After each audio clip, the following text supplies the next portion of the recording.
Hola, bienvenidos. Yo soy Merav Gotan y les hablo desde Jabruta, Kabbalah en Israel. Hoy quiero hablarles de la Parashat Shavua, la porción semanal de la Torá que se está leyendo esta semana y es la Parashat Re'e. Re'e que significa ve.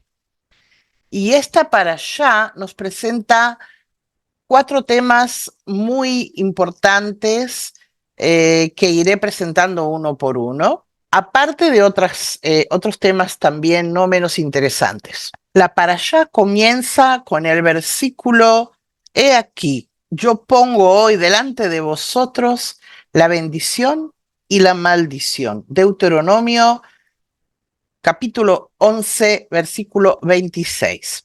¿Qué es una maldición o qué es una bendición?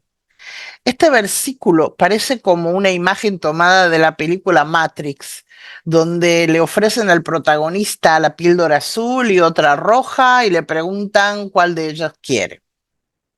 La Torá nos muestra la película de nuestra vida para llevarnos a la escena principal donde todos los viajes de los hijos de Israel, desde que salieron de Egipto, a través del desierto, hasta llegar a la tierra prometida, pueden verse como viajes personales en nuestra vida, nuestra película, que nos dirige hacia el lugar al cual nos dirigimos en nuestro proceso evolutivo espiritual, a nuestra propia tierra prometida. La Kabbalah nos enseña que el Creador se revela en lo que se llama Eretz Israel, la tierra de Israel. Les recuerdo que Eretz quiere decir tierra y proviene de la palabra ratzón, que significa deseo, y está representando el deseo de recibir, que es la materia de la que fuimos creados. En la medida que nos encontramos en el estado de amor y otorgamiento de uno hacia el otro, en esa misma medida conquistamos la tierra. Conquistamos el deseo de recibir mediante cualidades de otorgamiento, de amor mutuo, y así también luchamos contra todos los demás pueblos, o sea, las ideas que van en contra de la conexión, de la mutualidad, de la garantía mutua. Si uno se encuentra en estado de amor propio, es una maldición y por lo tanto no sale de eso nada bueno, sino por lo contrario. Mientras que si uno corrige ese estado, entonces recibe la promesa de encontrarse cerca a la fuerza del amor. Cuando hablamos de bendición, estamos hablando de la equivalencia de forma con la fuerza superior, la semejanza con el Creador.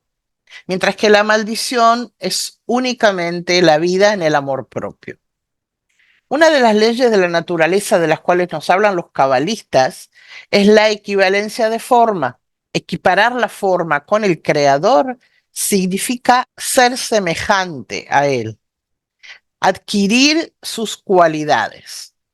Es un proceso que uno mismo tiene que llevar a cabo, porque debe pasar por todos los estados espirituales existentes que nos cuenta la Torá. La salida de Egipto, el viaje por el desierto, la entrada a la tierra de Israel, las guerras con los pueblos canaanitas, etcétera. Es algo que está en mis manos. Yo como individuo decido si quiero llevar ese camino o no. Quiero quedarme dentro de mi deseo de recibir, ser como cualquier persona y no evolucionar espiritualmente. Es mi elección. Si me acerco a las cualidades divinas, entonces estoy en el estado de bendición según lo que nos dice la Torá. Y si por lo contrario me alejo de las cualidades divinas, es que estoy en el estado de maldición.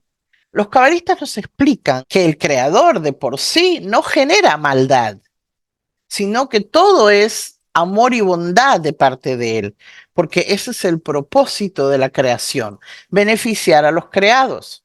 La pregunta entonces es obvia: ¿qué es el mal? Y la explicación que recibimos es si tenemos o no las vasijas apropiadas, los kelim, para recibir la bondad. La bondad es la luz eterna, infinita, que circunda en toda la realidad. Si no tenemos un recipiente para llenar, estamos en la oscuridad y no percibimos la luz porque no tenemos la vasija para captarla. Por defecto, tenemos un cli, una vasija, que es solo de recepción, que de momento que se llena, se colma, nos sentimos bien, estamos contentos, dejamos de pensar en las necesidades que tenemos y cuando empieza a vaciarse, nos sentimos mal. La vasija colmada la sentimos como bendición y la vacía la percibimos como maldición, o sea, bien o mal, estoy bien o estoy mal. Esto implica que mi sensación de bien o mal depende de cuán llena está mi vasija. Para poder tener una vasija que jamás se vacía, ni jamás se colma totalmente, tenemos que pasar un proceso en el que conseguimos las vasijas de otorgamiento. En este caso, las vasijas reciben constantemente, pero en forma de conducto, como un tubo que conduce agua. Cuando nos sentimos en estado de maldición, o sea, vemos que la realidad es negativa, vemos guerras, vemos hambre, vemos sufrimiento.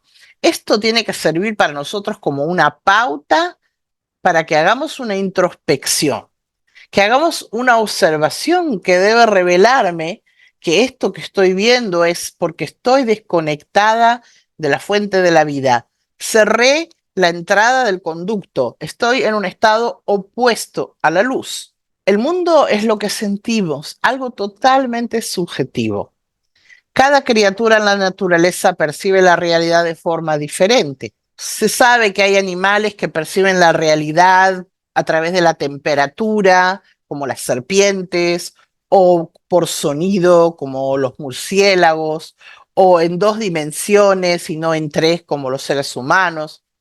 Pero también entre las personas, a pesar de que tenemos conceptos comunes, tenemos cada uno un mundo interno. Y además de ser algo muy subjetivo, es también cambiante. Lo que vemos hoy de una manera puede ser que dentro de un tiempo lo veamos totalmente opuesto. Esto produce que diferentes personas perciban el mismo fenómeno de forma diferente. Uno puede verlo negativo y otro puede verlo positivo. Somos sensores, somos detectores de energía y lo que tengo ante mí es lo que descubro. Si lo que yo veo es negativo, como dije antes, guerra, sufrimiento, entonces esto es apenas una invitación que el universo me está presentando o la creación me está presentando para que yo actualice mi software, mi programa de activación, como en el Matrix. Yo soy la que tiene que actuar, no nada fuera de mí, porque la realidad por fuera es constante, fija. Como está escrito en las fuentes, yo soy Havaya, yo soy la existencia y no cambio, no varío. Entonces, lo que varía es nuestra percepción. Entonces, no tengo que esperar que otras cosas fuera de mí o otras personas cambien, enfrentándome a ese contraste que estoy viendo de negatividad frente a la oferta espiritual de que todo es positivo. Ahora, no todo lo puedo cambiar. Entonces, lo que no puedo cambiar viene a mostrarme que el cambio debe llegar desde mi percepción. Y ahí tengo que entender que aquí tengo que profundizar, pedir más comprensión a la divinidad, pedir guianza para poder procesar esta realidad. Quiere decir que no estoy teniendo suficiente luz. ¿Y de dónde la voy a sacar? La tengo que pedir.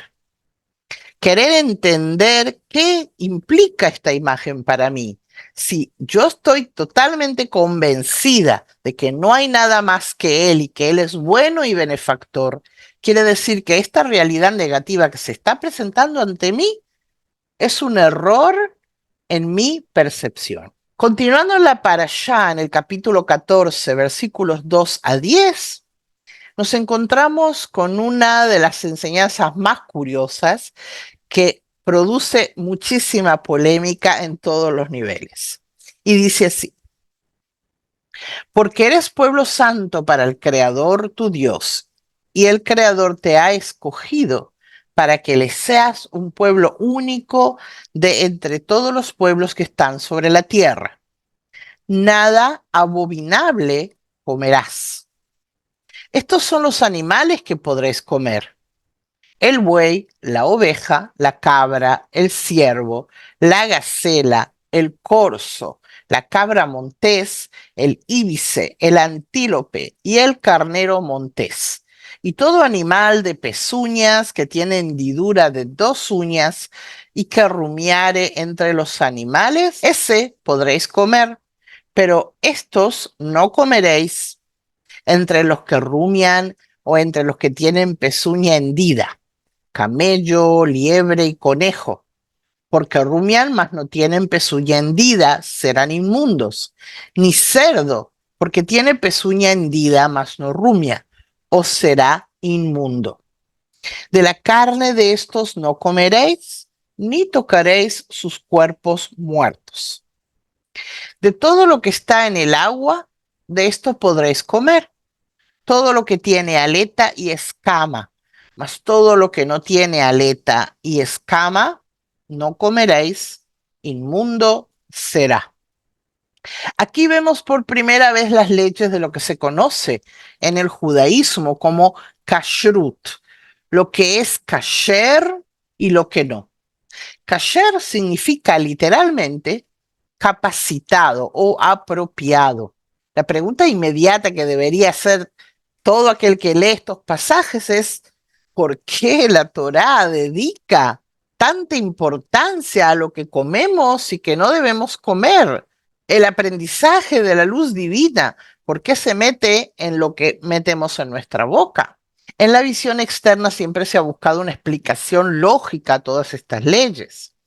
Quizás razones relacionadas con cuestiones de salud o con asuntos de moralidad, pero recordemos que la Torá es la interioridad de la divinidad y no lo que hacemos o no hacemos en este mundo.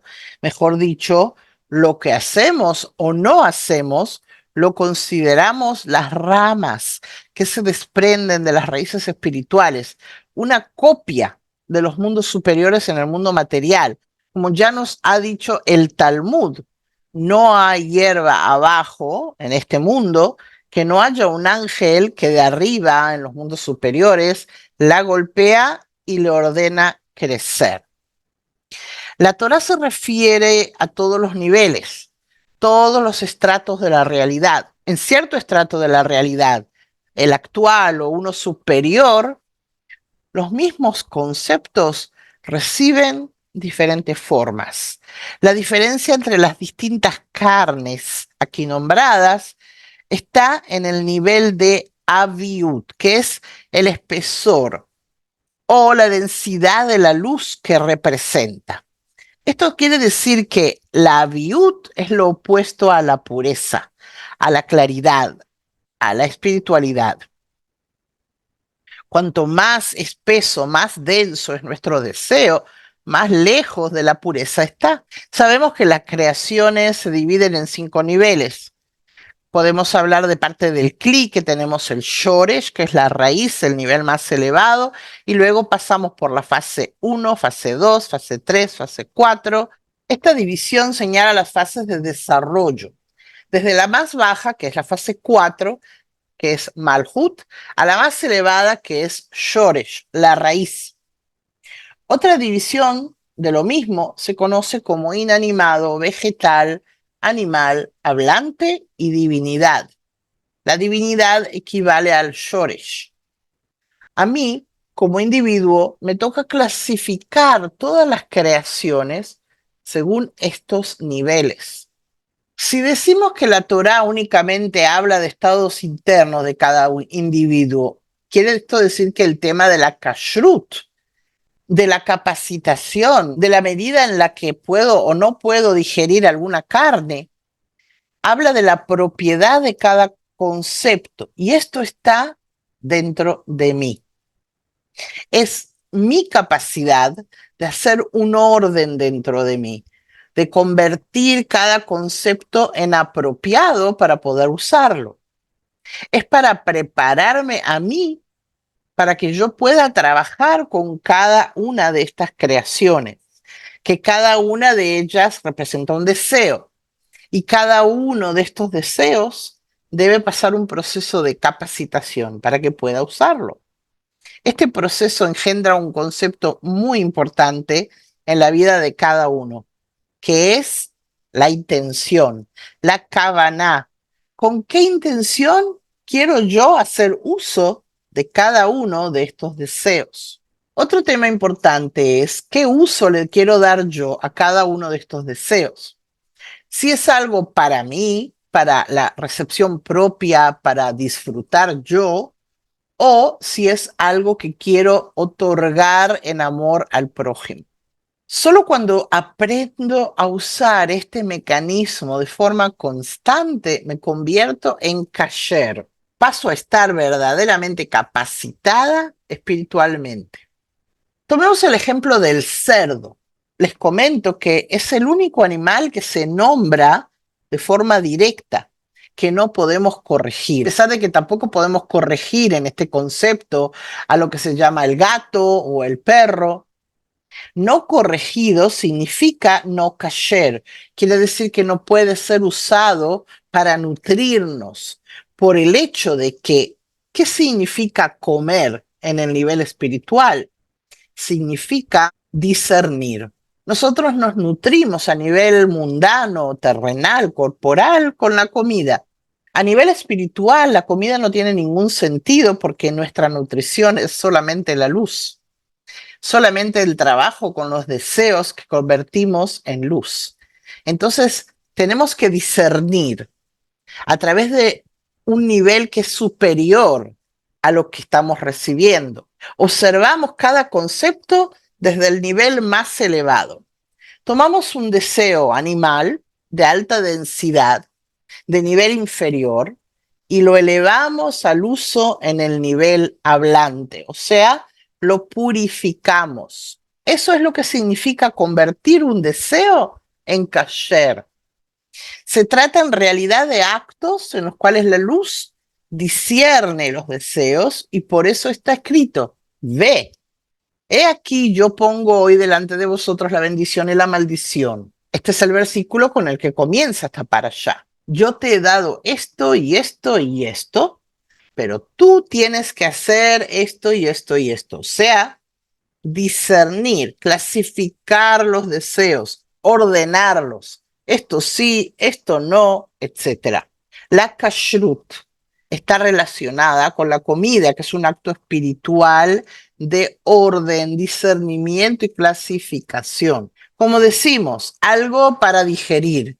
Así como el sistema digestivo discierne los alimentos, los descompone, repartiéndolo en diferentes clases como nutrientes, grasas, etcétera, está la comida que es para la parte humana, hablante, en mí, y está la comida que es para la parte bestia en mí.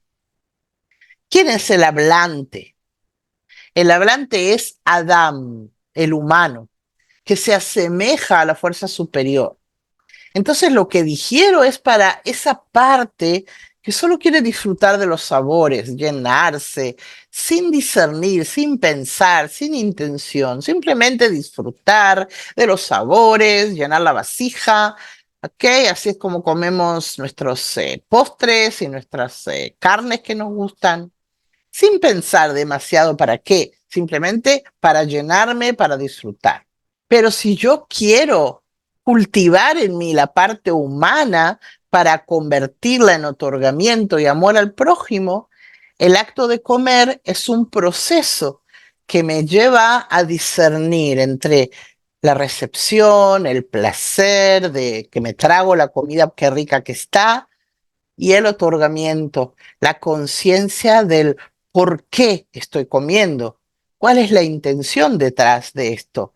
agradeciendo que recibo alimento, que puedo prepararlo, que puedo comprarlo, que puedo ponerlo en mi plato, que puedo ponerlo en mi boca, que puedo masticarlo, tragarlo, digerirlo, etcétera.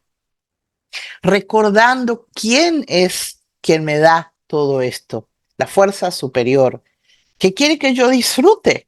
Entonces, en ese estado, puedo disfrutar también de lo que estoy recibiendo, sabiendo que estoy dando placer al creador, como una madre que disfruta cuando su niño come lo que le pone en su plato. Veamos entonces que las costumbres de Kashrut representan acciones internas que uno debe realizar en el proceso de evolución espiritual, cuando descubre sus deseos egoístas en diferentes niveles de densidad e impureza y los corrige en dirección al otorgamiento y al amor. La verdad que cuesta pensar en el acto de comer como un acto de amor, ¿no?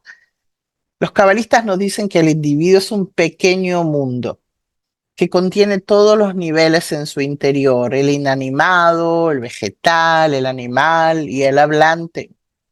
Entonces, el cerdo, el gato, el perro, la flor, la piedra, todo eso está en mí.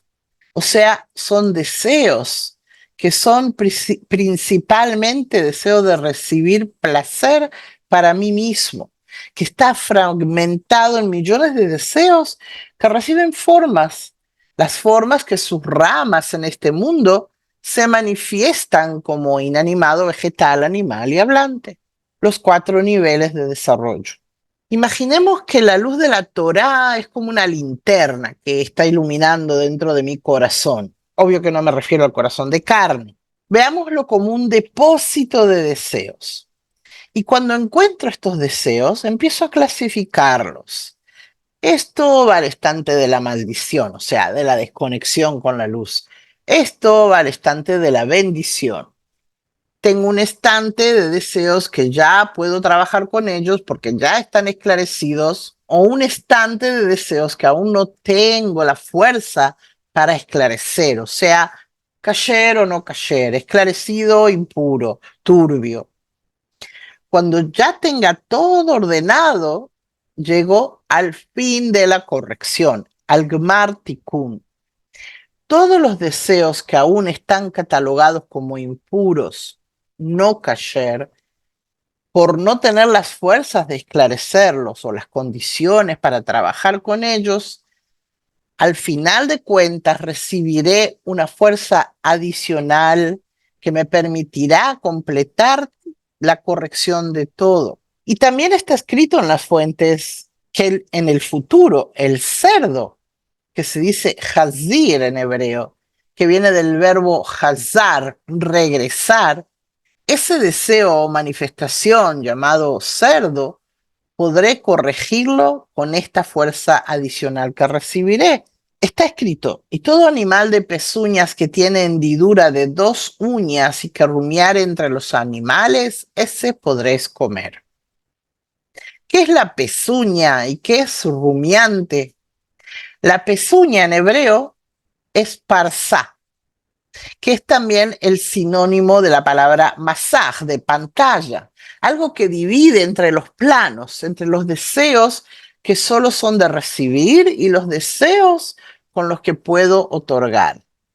Yo debo mantener ese límite entre estas dos formas. Por eso es que la pezuña, la parsá, es uno de los símbolos más destacados de la kashrut, la clasificación de lo que ingerimos en todos los sentidos en el mundo material. Cuando hablamos del rumiante, nos referimos a la acción de ingerir el alimento, elaborar, masticar por segunda vez, que la comida vuelve a la boca después de haber estado en el depósito, que a este efecto tienen algunos animales. Si pensamos bien, cuando hablamos de deseos y hablamos de pensamientos, entonces también consideramos que elaborar los pensamientos y los deseos es como un estado de rumiar, considerar despacio y con reflexión y con madurez algo que me surge en la mente, algo que deseo. Rumiar en lo espiritual significa elevar algo de abajo hacia arriba, elevar los deseos desde la fase más baja, Malhut, que es el cli de recepción para uno mismo, hacia arriba, a la esfirá de Binah, de Malhut a Binah. Ese es el trabajo de la Tshuvah, el regreso a la raíz, o sea, el regreso de Malhut a Binah. La Torah también nombra los peces, qué peces son kasher y cuáles no. Los que son kasher son aquellos que tienen aleta y escamas. O sea, todo lo que no tenga esas características no es kasher. El pescado es un nivel menor de aviuta a comparación de los demás animales de carne. Se refiere a la densidad del deseo. La aleta representa el rechazo del deseo egoísta, el deseo de elevarnos por encima del egoísmo. Y las escamas son como una caparazón de protección. Es la aspiración a no permitir que los placeres mundanos entren en mí sin ningún cálculo, sin ninguna calificación, sin ningún discernimiento, para que no llenen las vasijas de recepción. Pasemos al tercer punto principal de la parashá. Esto está en el capítulo 12 de Deuteronomio, en el versículo 11, y dice: al lugar que el Creador vuestro Dios escogiere para poner en él su nombre, allí llevaréis todas las cosas que yo os mando, vuestros holocaustos, vuestros sacrificios, vuestros diezmos, las ofrendas elevadas de vuestras manos y todo lo escogido de los votos que hubierais prometido al Señor. El Creador mora en el corazón que está dirigido al amor y al otorgamiento. Dice, allí llevaréis. ¿A dónde? Al sitio del amor y otorgamiento hacia el cual dirigirán sus pensamientos y sus deseos. Aquí vamos viendo la lógica en el fluido de los versículos. Después de que hemos elegido entre estar en la maldición o la bendición, hicimos ese discernimiento de los deseos para mantenernos en la bendición y podemos ahora dirigirnos con nuestros deseos e intenciones limpios al lugar donde está la divinidad.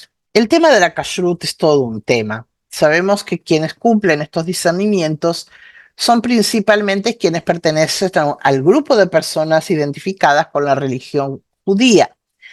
Pero dentro de los practicantes del judaísmo, no todos cuidan las leyes de kashrut. Pero obviamente que quien no es judío tampoco lo hace. La pregunta entonces, a pesar de que entendemos que esto se refiere a lo espiritual, sabemos que la Kabbalah es una sabiduría dirigida a todos los humanos. Entonces, ¿cómo se alinea este tema de la kashrut con quien no es judío? Esto es para que recordemos que las fuentes cabalistas parten del pueblo hebreo. Los grandes cabalistas son almas que actuaron en el plano judío porque el pueblo hebreo, Israel, es más que un pueblo, es una nación espiritual que tiene una función y esta es traer la sabiduría de la Kabbalah al mundo. Eso no implica de que quien no es parte de esa nación tenga que cumplir con estas impresiones, pero en relación al judío, sin duda, estará cumpliendo mejor su función si une el acto físico al espiritual. Obviamente que si solamente hace el acto físico sin entender de qué se trata, esto no lo promoverá demasiado en el tema espiritual, simplemente lo mantendrá a nivel de religión. En definitiva, todo vuelve al tema de la equivalencia de forma en la mente y en el corazón con la fuerza superior. El creador es uno para todos. Todos los creados en el mundo tienen que pasar por estas correcciones. Pero en la exterioridad de la Torá, esto ha sido transmitido, impreso en acciones mundanas al pueblo hebreo.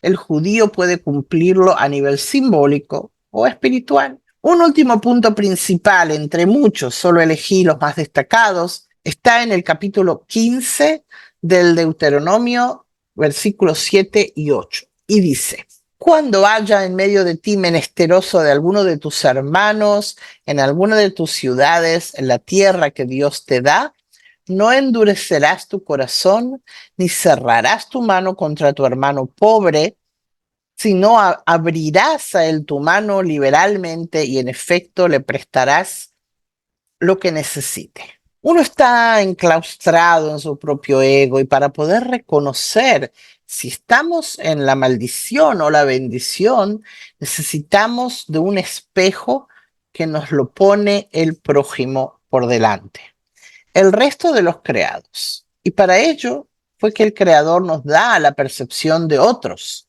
que existen ante mí. El hermano menesteroso es ese otro con el cual yo puedo trabajar, estando yo y él. Mi deseo de recibir frente al deseo del prójimo en oposición, para que yo aprenda a ver al otro y vea sus carencias, abra mi corazón y mi mano y trate de sentirlo como si fuese yo. Ese espacio que hay entre los corazones es el único espacio donde nosotros, los creados, podemos revelar la presencia divina. No hay otra forma. Nadie puede contactarse directamente por sí solo con la fuerza divina, a no ser que sea un elegido superior. Hay muchas referencias, muchos textos al respecto. Por ejemplo, está esta frase de Rabí Abraham Cohen en su libro Fruto de la Tierra. Cuando todos sean como un solo hombre, el uno habitará en su interior. Necesitamos de los otros para poder llegar a ese lugar. Estamos hablando de la distancia entre dos o más, el lugar donde se revela la luz divina. La sociedad dictó todo tipo de ayudas al prójimo y esas leyes vinieron de la Torá, del punto de amor que hay entre los corazones abiertos. Porque también yo y también mi hermano queremos conectarnos a la fuerza del amor. Por eso es que el pueblo judío fue el primer grupo social monoteísta, el cual heredó al mundo los 10 mandamientos y toda la ley que sirve de base para todas las sociedades. Todas esas leyes están destinadas a llevarnos a la ley principal, la cual es toda la Torá. Ama a tu prójimo como a ti mismo. El comportamiento social proviene de la sensación de la conexión, el amor y la garantía mutua entre los individuos. En esta parashá se mencionan otras obligaciones como el año sabático, que da descanso a la tierra de cultivos, las festividades principales que son 4 y señalan hitos importantes en el proceso espiritual de la persona, y el hecho de que todo está en las relaciones de otorgamiento y amor entre los seres humanos. Por eso cuando un gentil le pidió al sabio Hillel y le dijo, enséñame la Torá entera en un abrir y cerrar de ojos, o sea, en breve, el sabio le dijo, no hagas a tu amigo aquello que odias que te hagan a ti. La Torá en su totalidad es la extensión de esta frase, que muestra la complejidad de este acto sublime y cada una de estas distinciones da una solución a cómo corregirnos para alcanzar esa acción. El mensaje en general de la Parashat Re'eh es que por defecto elegimos la maldición porque somos egoístas, elegimos estar lejos de la divinidad. Mientras que quien tiene un despertar espiritual mínimo desea, a pesar de su naturaleza egoísta, cubrir todo con el amor, aprender a hacerlo, junto a sus hermanos, a medida que va esclareciendo sus deseos para que se conviertan en otorgamiento. Todo el tiempo tenemos que revisar nuestra kashrut interna, en los pensamientos, en el corazón. Pensar, ¿soy kasher o no? ¿Estoy en amor o no? Les agradezco mucho por estar conmigo y espero que compartan este video, dejen sus impresiones, hagan preguntas y nos veamos pronto.